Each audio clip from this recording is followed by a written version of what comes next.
dans tes activités, tu as un rôle important à la Carmine, et dans tes réussites historiques, tu as ramené Kana. Raconte-nous, en toute transparence, comment tu as ramené Kana à la Carmine Corp. Début de l'EC, je bossais avec, sur Twitter, Polo Carvalix, qui est un scout, qui me parle de plein de joueurs.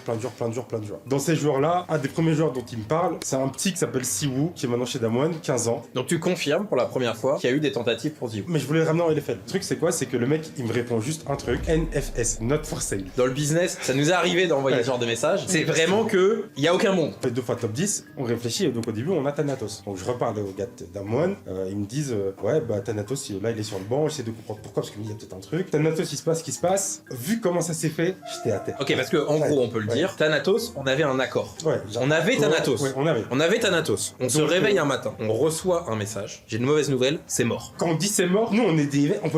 on lâche pas, tu vois. Du coup, on arrive, on met le paquet, au pire on n'aura pas de regrets. Oui. Et en même temps que Thanatos, il y avait d'autres options sur le mercato.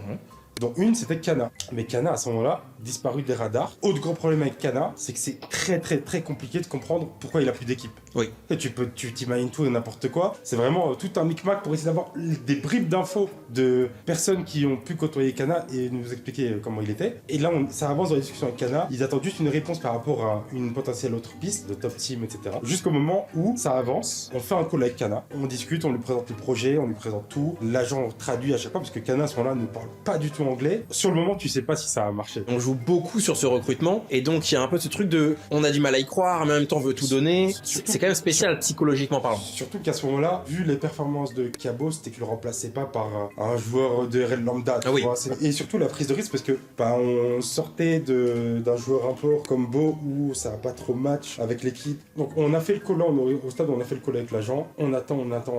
Moi à ce moment-là, on me demande des news par rapport à lui. Et je leur dis les gars, franchement, j'y crois encore, mais ça va être plus une bonne surprise qu'une promesse, quoi.